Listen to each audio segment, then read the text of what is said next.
नमस्कार। इस वीडियो में हम बीए पाठ द्वितीय भाग में जो भारतीय संविधान की प्रस्तावना है उसके बारे में चर्चा करेंगे।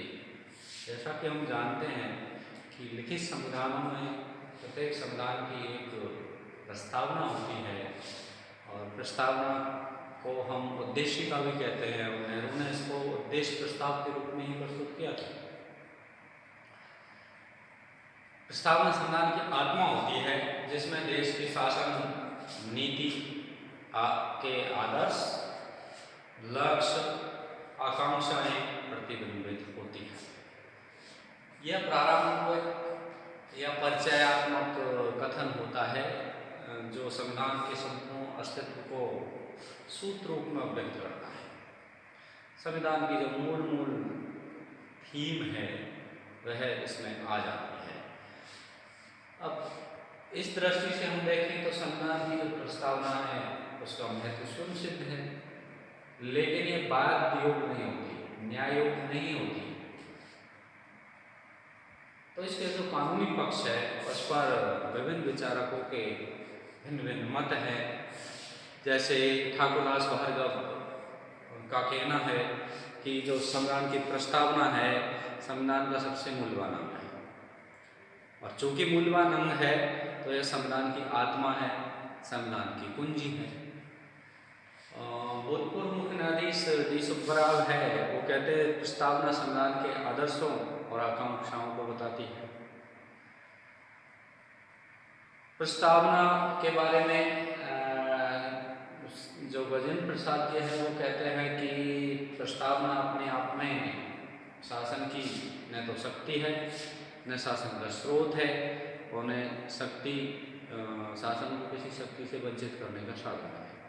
इस प्रकार से दो मत हैं। एक तो संविधान का जो बाध्य भाग है उसमें प्रस्तावना को उसका अभिन्न अंग मानते हैं, दूसरे उसको नहीं मानते हैं। संविधान सभा ने अपने जो प्रथम अधिवेशन में जो उद्देश्य प्रस्ताव नेहरू ने प्रस्तुत किया था उसको ही स्वीकार कर लिया गया, और प्रस्तावना होना विश्व के अनेक संविधानों में देखा जा सकता है। जो लिखित संविधान है तो संविधान सभा ने बनाए हैं, उसमें जैसे लिखित संविधान में अमेरिका का संविधान है उसकी प्रस्तावना। भारतीय जो संविधान की जो प्रस्तावना है उसको हम शब्द रूप में पढ़ेंगे, क्योंकि उसका एक एक शब्द महत्वपूर्ण और गंभीर अर्थ लिए हुए है। तो उसका एक एक शब्द को हम अक्षरश पढ़ के ही उसका जो विस्तृत विवेचन है कर सकते हैं। संविधान की प्रस्तावना में पहला शब्द ही इतना महत्वपूर्ण और सारगर्भित और मूल्यवान है कि उसमें ही सब कुछ छुपा हुआ है। हम भारत के लोग, भारत को एक संपूर्ण प्रभुत्व संपन्न, समाजवादी, पंथनिरपेक्ष, लोकतंत्रात्मक गणराज्य बनाने के लिए तथा उसके समस्त नागरिकों को सामाजिक आर्थिक न्याय, विचार, अभिव्यक्ति, विश्वास, धर्म की उपासना की स्वतंत्रता, प्रतिष्ठा और अवसर की समता प्राप्त कराने के लिए और उन सब में व्यक्ति की गरिमा, राष्ट्र की एकता और अखंडता सुनिश्चित करने वाली बंधुता बढ़ाने के लिए इस दृढ़ संकल्प होकर इस संविधान सभा में आज तारीख 26 नवंबर 1949 विक्रम संवत 2006 मार्गशीर्ष शुक्ल सप्तमी को एतद द्वारा इस संविधान को अंगीकृत, अधिनियमित और आत्मार्पित करते हैं। प्रस्तावना का एक एक शब्द सोच विचार कर समाहित किया गया है। हर शब्द वाक्यांश एक उद्देश्य, एक लक्ष्य, एक नीति और जो भावना है उसको उद्बोधित करता है, जिनका विवेचन हम विभिन्न बिंदुओं में करेंगे। लेकिन हम ये जान लें कि 42वें संविधान संशोधन 1976 में जो किया गया, उससे पहले मूल संविधान में जो शब्द थे उनमें एक तो धर्मनिरपेक्ष था, जिसकी जगह पंथनिरपेक्ष किया गया, अखंडता का पाठ जोड़ा गया, समाजवादी शब्द जोड़ा गया और ये चीज़ें थी जो संविधान की मूल प्रस्तावना में नहीं था। अब हम जो संविधान की जो प्रस्तावना है उसके एक एक शब्द पर आते हैं। हम भारत के लोग संविधान को अंगीकृत, अधिनियमित और आत्मार्पित करते हैं। इसका मतलब है संविधान भारतीय जनता ने ही बनाया है, उसके जो निर्वाचित प्रतिनिधि है वो वास्तव में जनता की आत्मा की आवाज़ है, उनका ही प्रतिनिधित्व है। हमसे मतलब संपूर्ण भारतीय जनता, जिसका प्रतिनिधित्व ये संविधान सभा करती है। इस प्रकार भारत में जो संप्रभु शक्ति है वो अंतिम रूप से यहाँ के लोगों में निवास करती है। चूंकि संविधान सभा है वो निर्वाचित नहीं थी, इसलिए उसके जो प्रतिनिधि है वही भारतीय जनता का प्रतिनिधित्व करते हैं। जो विद्वान इस पर ये आरोप लगाते हैं कि संविधान सभा है वो अप्रत्यक्ष रूप से निर्वाचित थी, औपनिवेशिक राज्य के अंतर्गत थी, ऐसा नहीं है। बाद में यही संविधान सभा है अंतरिम सरकार के रूप में काम किया और बाद में संविधान सभा के लगभग अधिकतर सदस्यों ने चुनाव लड़ा और वो वही जीत कर आए। तो ये कहना कि प्रतिनिधि संस्था नहीं थी। यदि संविधान सभा का चुनाव प्रत्यक्ष या अप्रत्यक्ष रूप से होता तो उसका स्वरूप कमोवेश 16 यानी वही होता जो पहले था, क्योंकि ये आम निर्वाचन में संविधान सभा के सदस्यों ने चुनाव लड़के और जीतकर ये दिखा दिया। इस प्रकार से संविधान सभा का जो स्वरूप है वो प्रतिनिधिक था।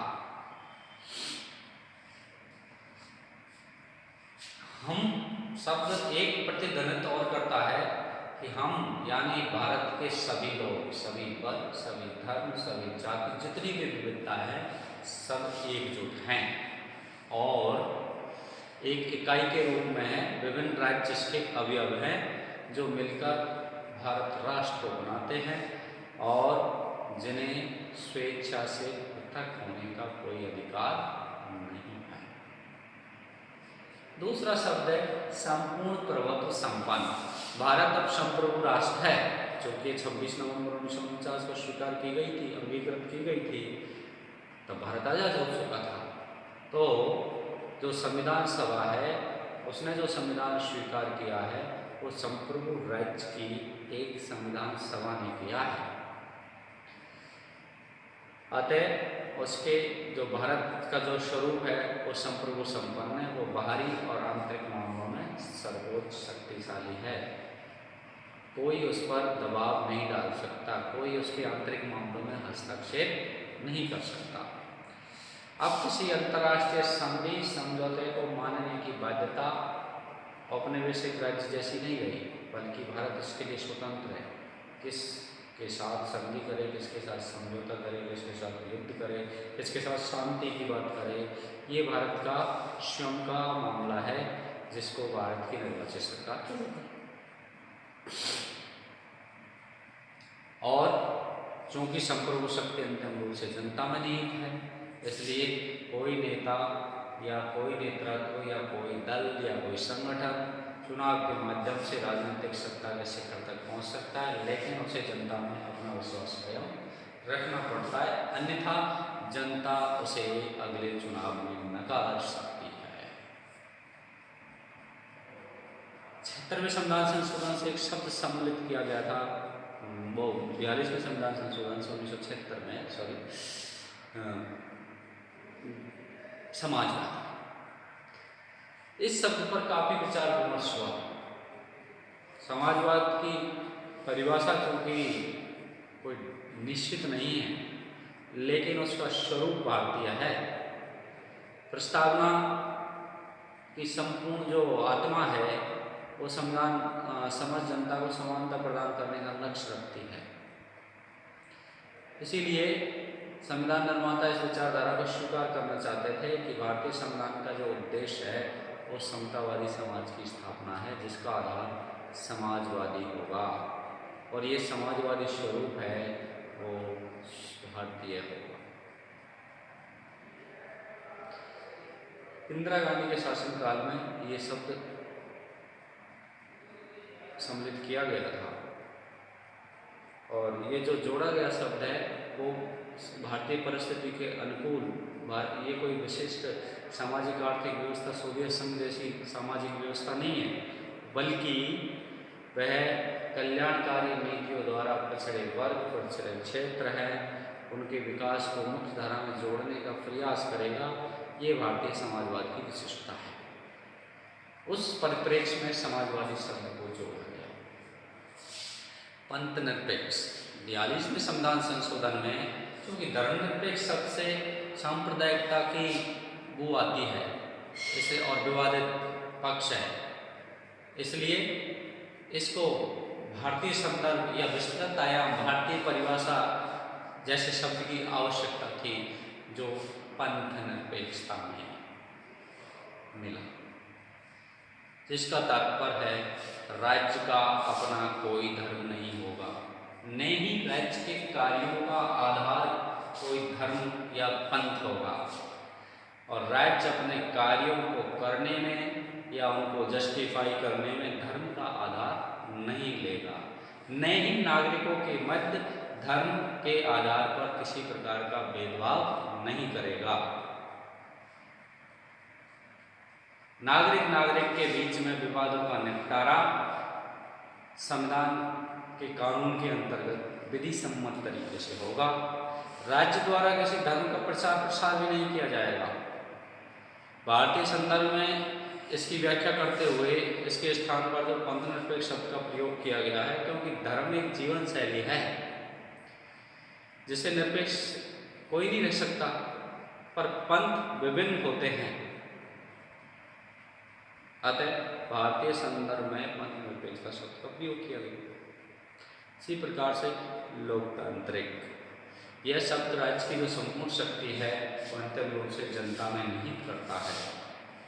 शासन अपनी शक्ति जनता से प्राप्त करता है और वो तभी तक अपने पद पर बना रह सकता है जब तक कि जनता में उसका विश्वास है, अन्यथा जनता उसे अगले जनमत में, अगले चुनाव में सत्ता की दौड़ से बाहर कर सकती है, जो भी सरकार या है। तो चुने हुए प्रतिनिधि है सत्ता का दुरुपयोग नहीं कर सकते, ये उन पर एक बंधन है। ऐसा बंधन संविधान की प्रस्तावना ही लगाती है। और ऐसे कई अवसर आए हैं जब जनता ने अपनी शक्ति का प्रयोग किया है।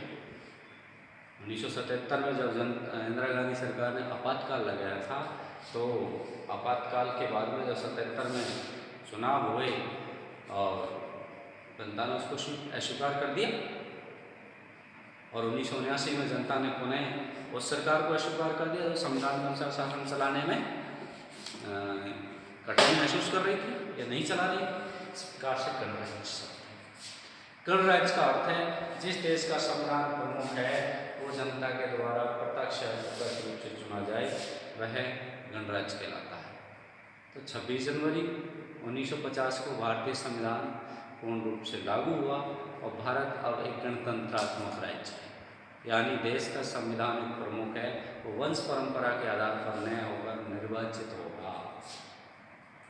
और जो अंग्रेज काल में राजा का पद वंश प्रमुख होता था, जिसे राजतंत्र कहा जाता है, उसमें इस शब्द को हटाकर और स्थापित किया गणराज्य, जिसमें देश का संवैधानिक प्रमुख है वो राष्ट्रपति होगा। लेकिन इसका एक विरोधाभास है, वह है राष्ट्रमंडल की सदस्यता। क्योंकि भारत आज़ाद हो चुका था, लेकिन भारत ने राष्ट्रमंडल की सदस्यता नहीं छोड़ी, उसे स्वीकार किया गया। लेकिन राष्ट्रमंडल की सदस्यता और किसी देश का संप्रभु संपन्न गणराज्य होना, इनमें दोनों में कोई विरोधाभास नहीं है।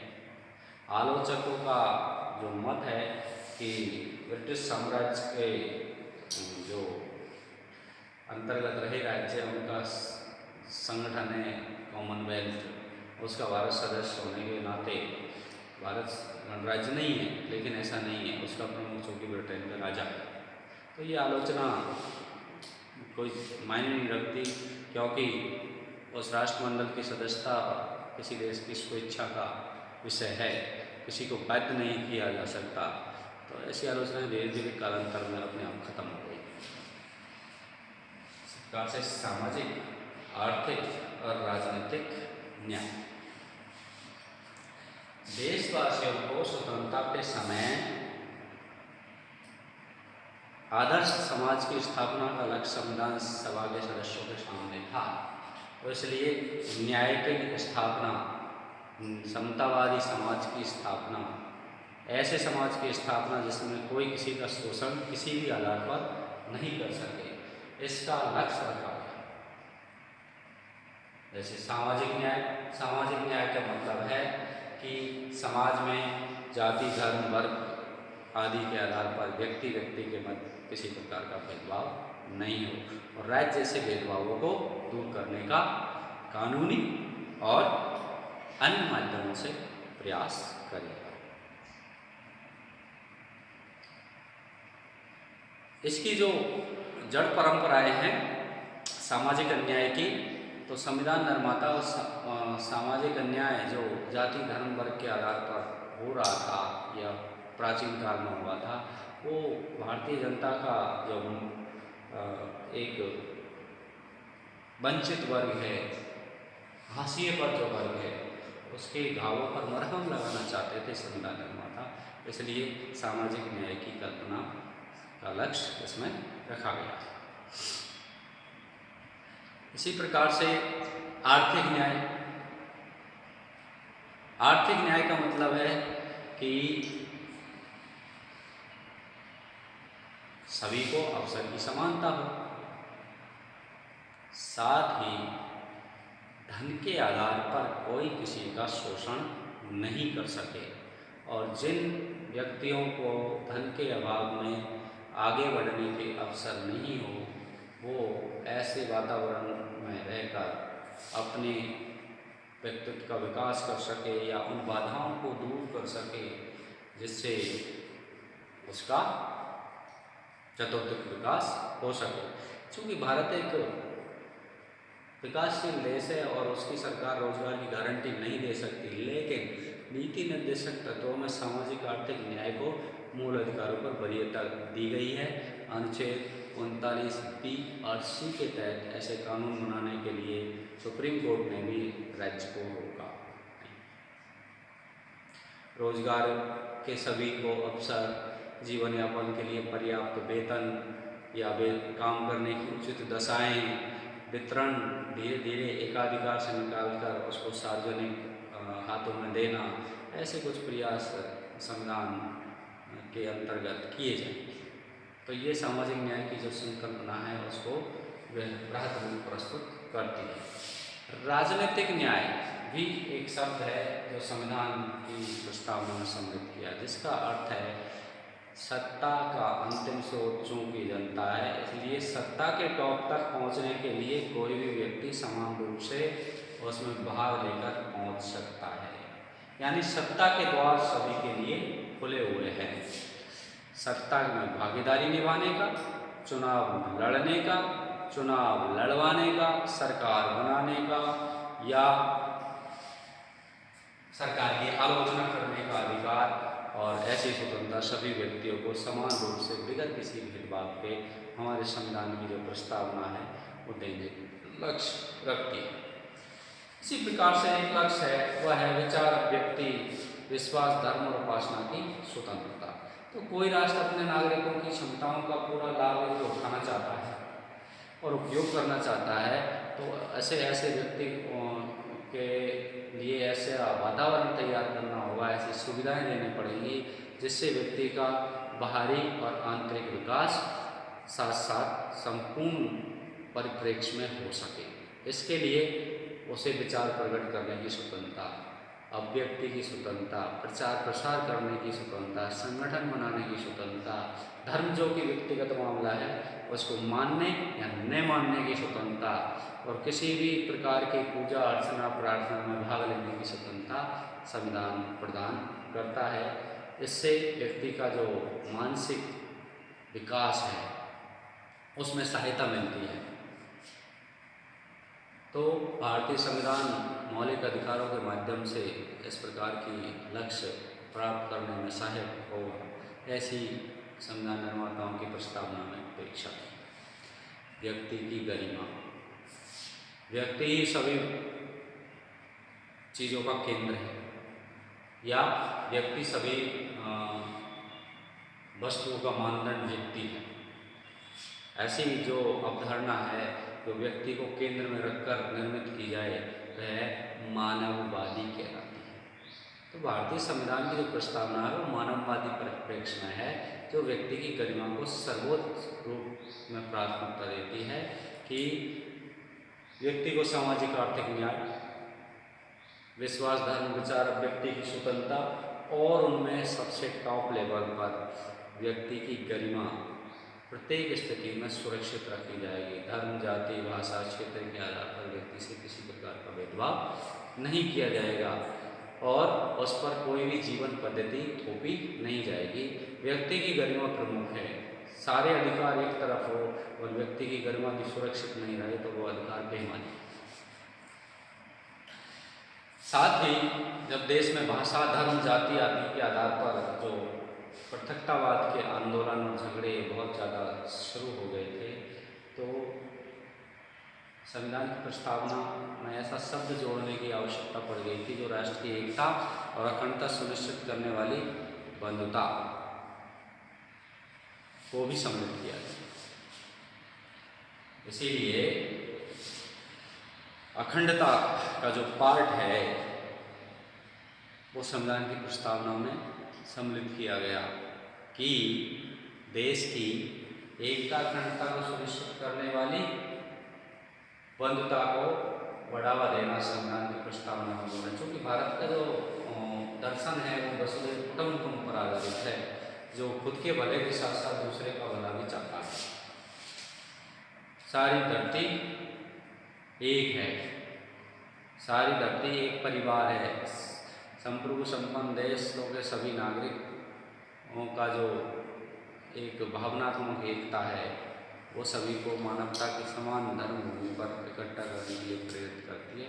तो ऐसी जो लक्ष्य है वो प्रस्तावना में रखा गया है। इस प्रकार से हम देखते हैं कि संविधान की प्रस्तावना में जो राष्ट्रीय नीति निर्माता थे उनके स्वप्न, उनके आदर्श और एक सुंदर समाज की रचना है उसको प्रतिबिंबित करती है। राष्ट्र प्रेम के मार्ग में कुएं और खाई जितने भी जो आते हैं उनको आदर्श आत्मक जो लक्ष्य और उद्देश्य है उनके माध्यम से उनको दूर किया जाए और एक सुंदर समाज की रचना संभव हो।